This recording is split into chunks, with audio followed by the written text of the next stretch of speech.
Okay, good morning, class. Again, let us have a 30 minutes lecture again for this subject matter, the different kinds of obligation.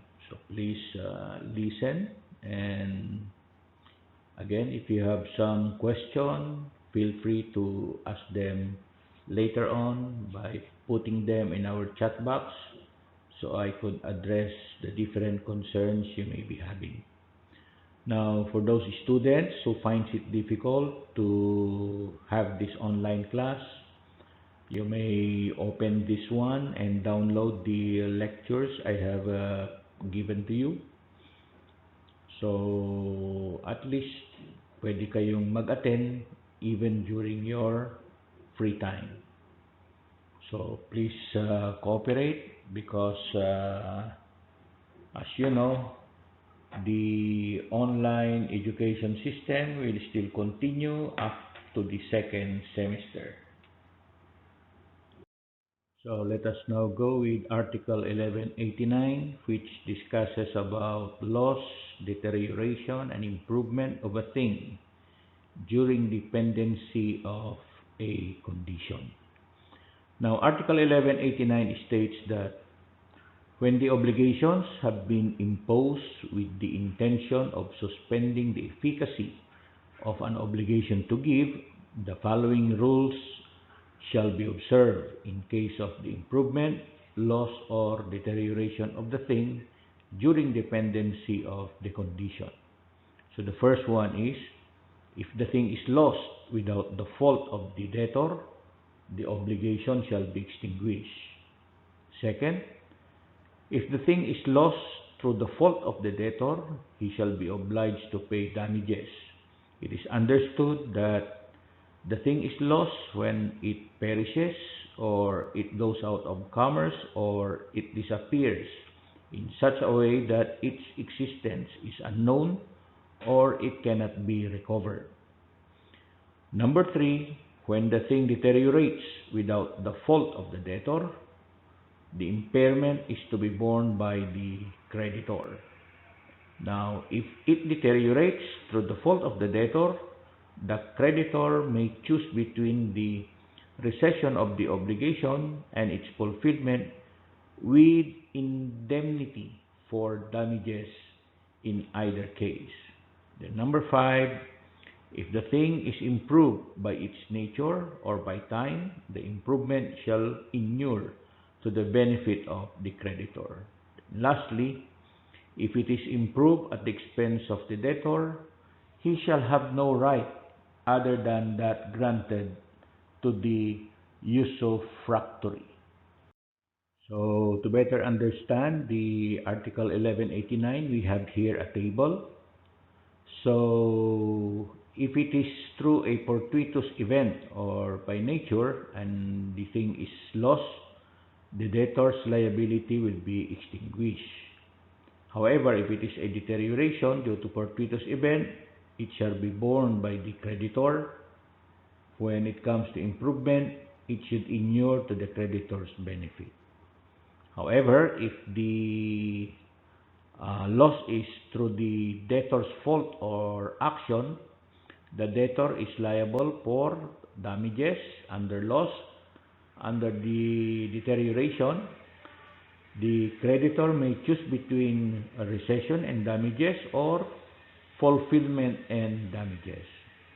If it is for improvement, debtor may remove improvement provided that the thing will not be damaged by reason of removal, or he can offset any improvement to damages he may pay by reason of deterioration of the thing through his fault.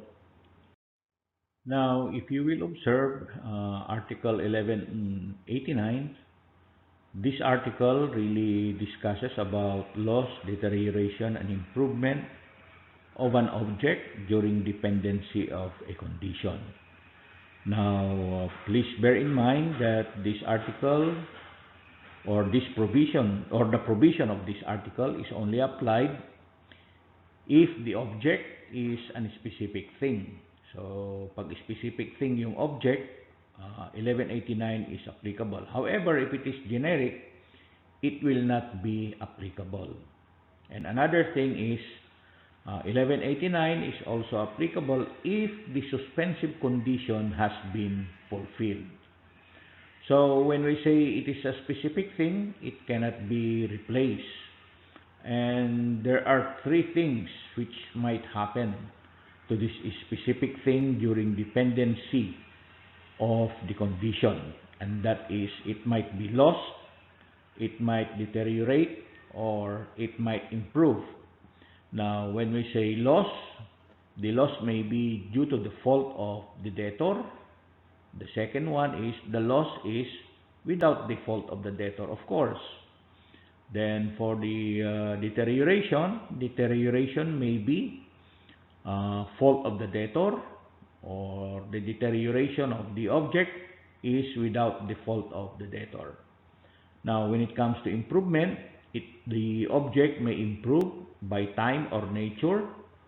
Then the second one would be the object may improve through the expense of the debtor. So before we have an example, let us discuss the different kinds of loss. Now, when we say physical loss, we make use of this when the thing perishes, as when the house is burned and reduced into ashes. So, pag nasunog ang isang bahay at ito ay naging abo, yan po ay classified as a physical loss.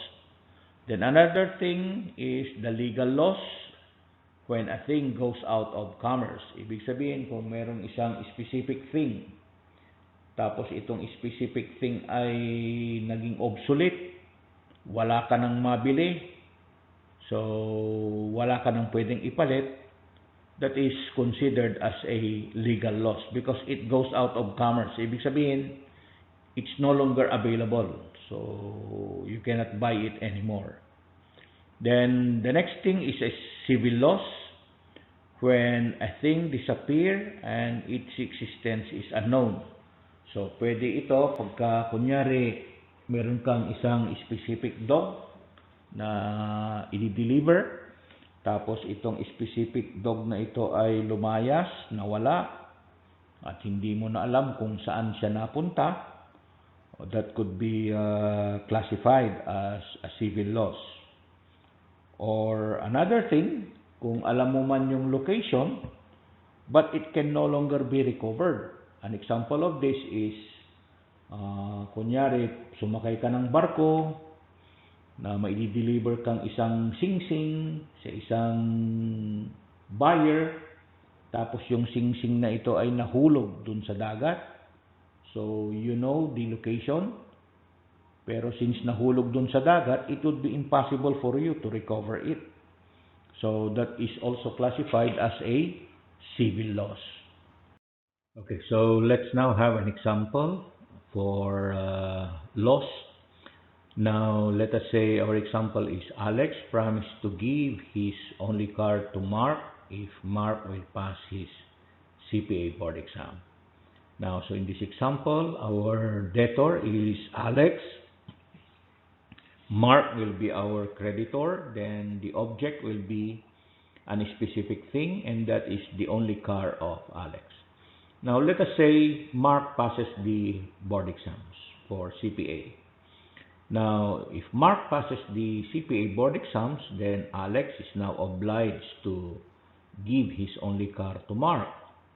However, when Mark passes the CPA board exam, the only car of Alex was lost without the fault of the debtor. So, pwedeng yung kotse ay nawala because there was an earthquake. Now, because of the earthquake, itong kotse na ito ay nasira beyond repair. So, hindi na marirepair ni Alex. So, without the fault of the debtor or without the fault of Alex, ang pagkawala. So, question, is Alex still liable to give his car to Mark? The answer is no more.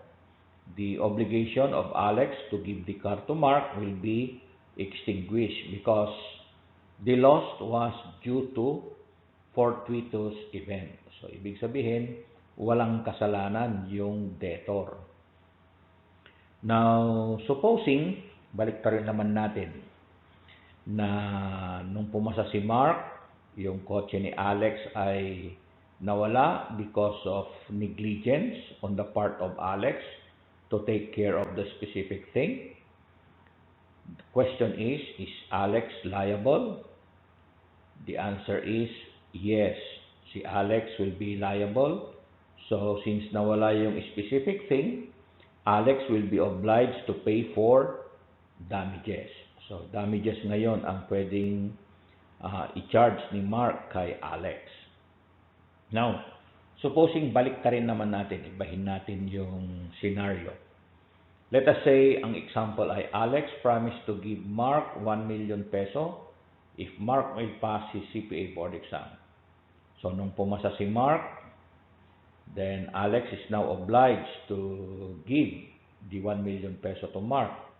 But suppose, nung pumasa si Mark, ang bahay ni Alex ay nasunog. Now, kasamang nasunog doon sa bahay ay yung perang 1 million ni Alex. Question, is Alex still liable to give the 1 million peso? The answer is yes. Why? Because money is not a specific thing. It is a generic thing. At pag sinabi natin generic, pwede itong i-replace, pwede itong bumalik pag nagkaroon ka ng income. So, maski na nasunog yung pera ni Alex, kasi meron pa siyang other sources of money, then si Alex will be obliged to give the 1 million peso to Mark. And take note that Article 1189 is only applicable if the object is a specific thing. It is not applicable for a generic thing. Okay, let us take the second scenario, this time under deterioration. So let's make use of same example. Alex promised to give his only car to Mark if Mark will pass his CPA board exams. Now let us say, so as what we have said a while ago, in this example, Alex will be the debtor, Mark will be the creditor. Now our object is a specific thing, then that is the only car of Alex. Now let us say that si Mark natagalan sa pagpasa ng board exam. Ibig sabihin, ilang taon muna yung dumaan bago siya nakapasa ng board exam. So, kung ilang taon ang dumaan bago siya nakapasa, it is implied that the car is going to depreciate or it is going to deteriorate. But take note that pag nag-deteriorate yung kotse dahil hindi makapasa si Mark, wala pong kasalanan dito si Alex or walang kasalanan yung debtor. So, ano ngayon ang mangyayari? So, according to Article 1189, when the thing deteriorates without the fault of the debtor, the impairment is to be borne by the creditor. Ibig sabihin, kung nag-deteriorate man yung kotse, at let us say nakapasa na si Mark after how many years, hindi pwedeng i-charge ni Mark si Alex ng deterioration. Ibig sabihin, kung ano man yung deterioration na nangyari doon sa kotse, it will be shouldered by Mark. So yun po ang ibig sabihin nito. Now, another scenario is, let us say yung deterioration ay dahil sa kapabayaan naman ni Alex. Now, let us say, si Alex nga nag-promise na ibibigay niya yung kotse niya kay Mark if Mark is going to pass the CPA board exam. Now, nung nagpirmahan sila ng agreement, itong si Alex ngayon, pinabayaan niya yung kotse, hindi niya in-exercise yung tinatawag nating diligence of a good father of a family. Ibig sabihin, hindi niya inalagaan yung kotse at yung kotse ay nag-deteriorate. Now, nung pumasa si Mark, dang nakita ni Mark na nag-deteriorate yung kotse, at nalaman naman ni Mark na may kapabayaan on the part of Alex, then, according to Article 1189, if it deteriorates through the fault of the debtor, the creditor may choose between recession of the obligation and its fulfillment with indemnity for damages in either case. So, dalawa ang pwedeng gawin ni Mark. Pwedeng i-impose niya ang recession. So, pag sinabi nating recession, there will be a cancellation of the agreement plus magcha-charge siya ng damages. Or pwede rin na ipa-fulfill ni Mark yung delivery. So, kukunin niya pa rin yung kotse despite of the deterioration. However, si Mark is going to charge Alex for damages. So, yun po ang magiging scenario pag yung kapabayaan ay nakay Alex. So, ito yung sinasabi nating deterioration is due to the fault of the debtor. Okay, so let's go to the last possible thing that could happen to a specific object or a specific thing during a pendency of a condition, and that is, of course, improvement. Now, let us make use of the same example. Alex promised to give his only car to Mark if Mark will pass his CPA board exams. Now, supposing the car of Alex, which is the specific thing in this example, was improved because of time and nature. Now, kung nakapasa si Mark, then yung according to Article 1189, if the thing is improved by nature or by time, then the improvement shall be inured or it shall be enjoyed by the creditor. It should be for the benefit of the creditor. Kasi pag ito naman ay nag-deteriorate at nasira, it would be at the expense of the creditor.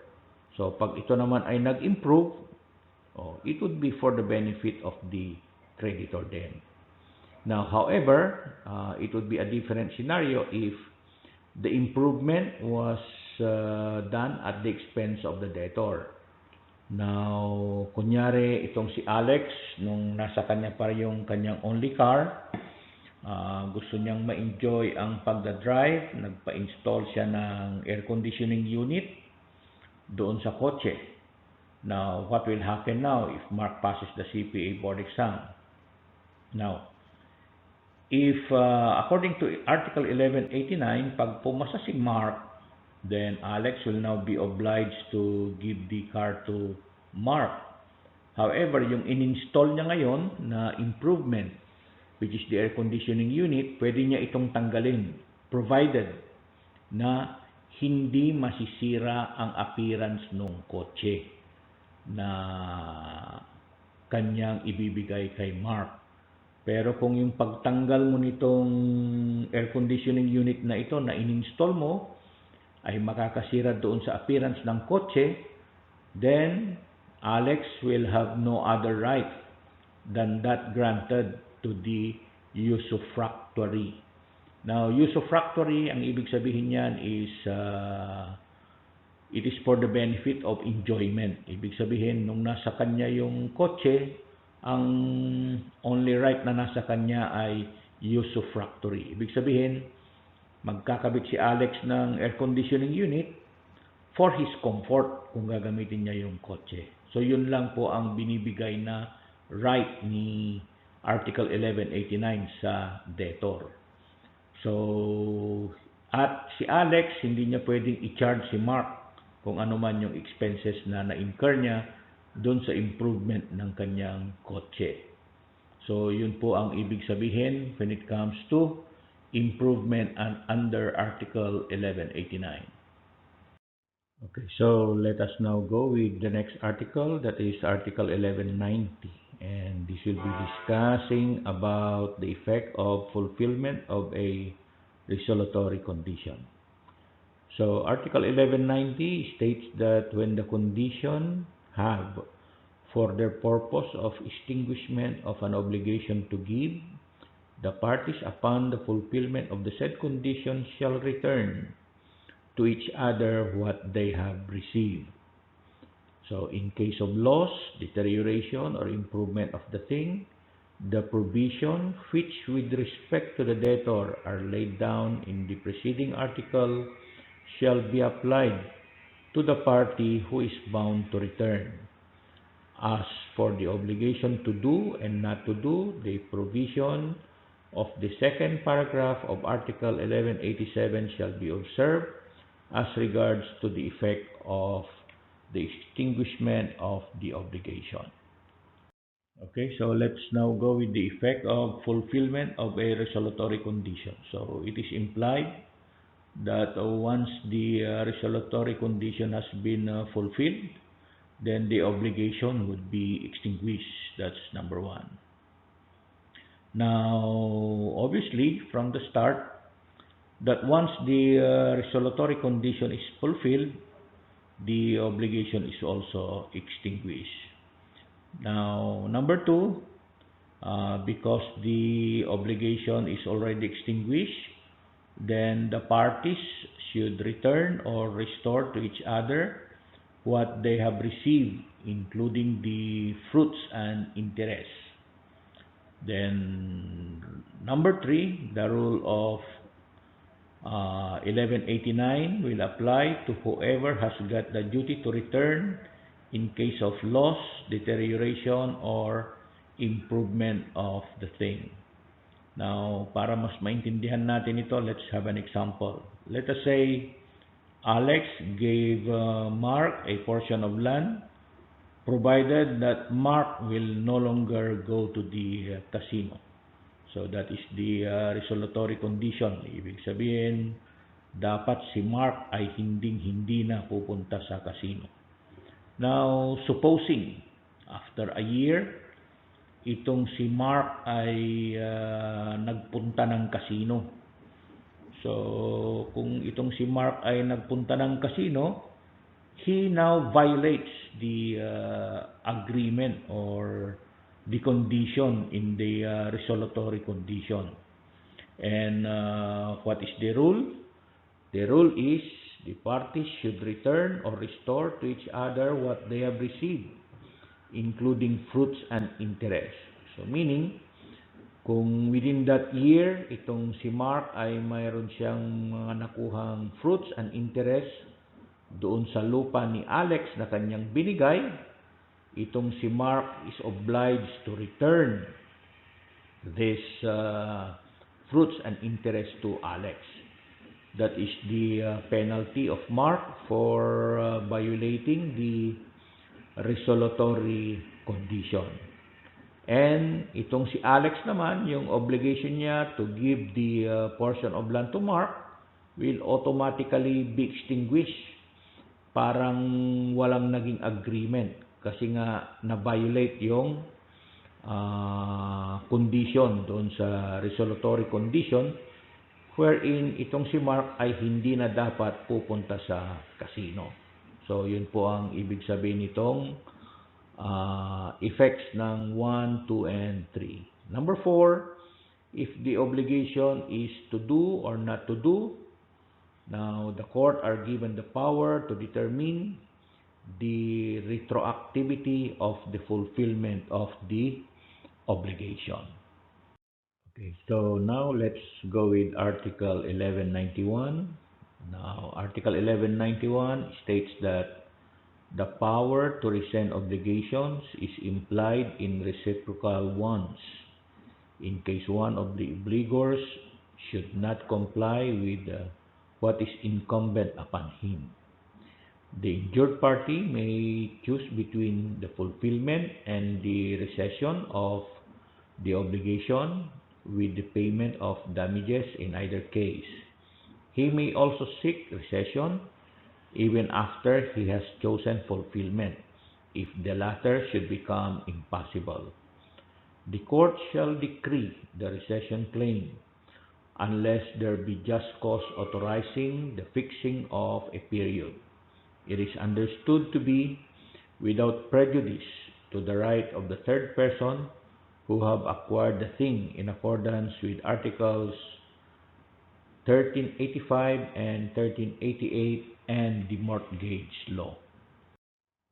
Now, let's have the rules for the right to rescind under Article 1191. Now, first is it only exists under a reciprocal obligation. Now, what is a reciprocal obligation? Now, these are obligations where two parties are reciprocally obliged to do or give something. Now, an example of this is a contract of sale. Now, both parties are reciprocally obliged kasi the buyer can rescind or can cancel the contract if the seller does not deliver. So that is self-explanatory. Kung bumili ka ng kotse, tapos yung seller ay hindi niya ma-deliver yung kotse na binayaran mo, then you have the right to rescind or to cancel the contract or the agreement. And the same thing, kung yung seller kaya niyang mag-deliver, pero yung buyer naman hindi niya kayang magbayad on the day of the delivery, then the seller may also apply for the cancellation of the agreement or pwedeng mag-rescind din yung seller. Then number 2, it can only be demanded only if the parties are ready, willing, and able to comply with his own obligation and the other is not. So that is self-explanatory, kagaya dito sa contract of sale. Kunyari yung seller ay ready to deliver, pero yung buyer is not ready to pay. So, kung ready kang mag-deliver, pero yung buyer mo ay hindi ready to pay, you can apply for cancellation of the agreement or the contract, or pwede kang mag-rescind doon sa agreement nyo. Then, the right to rescind is also implied. So, that is self-explanatory. Ibig sabihin, kung hindi nila ma-fulfill yung napag-usapan nyo, meron kang right to rescind the agreement. However, the right is not automatic or absolute. You have to apply to the court for decree of rescission. Example, dito sa contract of sale. When the object is not yet delivered, pwede kang cancel ng agreement. Especially kung ikaw yung buyer, hindi ka makabayad. Anyway, hindi pa naman na-deliver yung object sa'yo or yung kotse na binili mo. So, pwede ka nang mag-apply or mag-apply ng cancellation of the agreement kung yung object ay hindi pa na-deliver. Now, the contract also states that either party can rescind. So, whether the buyer or the seller can rescind as long as the object is not yet delivered. Now, the remedies of the injured or aggrieved party are alternative and not cumulative. Ibig sabihin, yung agrabyadong party can only apply for one penalty. That is rescission plus damages or fulfillment of the obligation plus damages. Hindi mo pwedeng pagsabayin yung rescission plus damages, at the same time, meron kang fulfillment of the obligation plus damages. Yung aggrieved party can only choose between the two. Ang choices mo ay, it could either be rescission, ika-cancel mo yung agreement, and apply for damages. Then yung isa, ipapadeliver mo yung object, and at the same time, you will be applying for damages. Then the last is The court is given the discretionary power to fix for a period instead of rescinding the obligation, especially if the breach is slight or casual. Now let's go with Article 1192, which states that in case both parties have committed a breach of the obligation, the liability of the first infractor shall be equitably tempered by the court if it cannot be determined which of the parties first violated the contract. The same shall be deemed extinguished, and each shall bear his own damages. So this is self-explanatory. Let us say in a contract of sale. So una, dun sa first statement, in case both parties have committed a breach of the obligation, the liability of the first infractor shall be equitably tempered by the court. So ibig sabihin, in a contract of sale, let us say there are two objects here, or dalawang party. We have the buyer and the seller.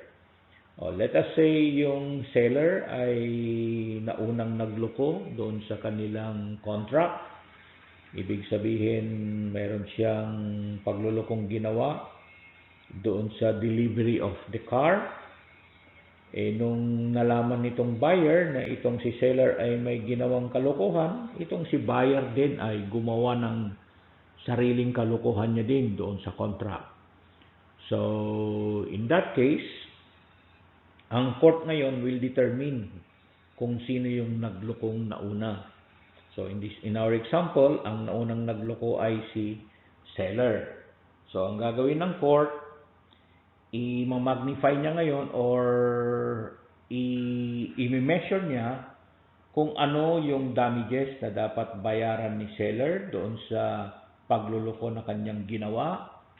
And at the same time, i-gauge din ng court kung ano yung penalty na dapat i-impose doon sa buyer sa pagluloko rin na kanyang ginawa. And then, i-deduct na lang kung sino yung mas naunang nagloko. Ibig sabihin, kunyari, ang penalty ni seller kasi siya yung nagloko ay 10,000. Now, itong si buyer, ang penalty niya, kasi siya yung pangalawang nagloko doon sa agreement ay 5,000. So, ang magiging penalty lang ng seller ay 5,000. Kasi 10,000 minus the 5,000 penalty doon sa buyer, ang magiging net nila ay 5,000. So, instead of the seller paying 10,000 for damages, ang babayaran lang niya doon sa buyer ay 5,000 only. Pero si buyer, wala siyang babayarang damages kay seller kasi kumbaga siya yung second na gumawa ng pagluloko. Ang i-measure ng court dito ay kung sino yung naunang nagloko. Kung sino yung naunang nagloko, siya yung mas malaki yung babayarang penalty. Yung pangalawang nagloko, lesser ang kanyang babayarang penalty, para ang babayaran na lang nung naunang nagloko is the difference nung kanilang penalty. However, kung yung court ay hindi niya ma-determine kung sino ang unang nag-violate between the party, ang magiging desisyon ng court yan ay i-deem extinguish niya yung kontrata. And each of the party is going to bear whatever damages that was incurred. So, yun lang po ang ibig sabihin ng Article 1192. Okay, so again class, that ends my lecture for today. I hope you have again learned something. So please, I ask you to listen and also read the lecture notes I have prepared for you. After reading the lecture notes, please watch the lecture video so you can understand it better. So I hope to see you again next meeting. Thank you very much for listening.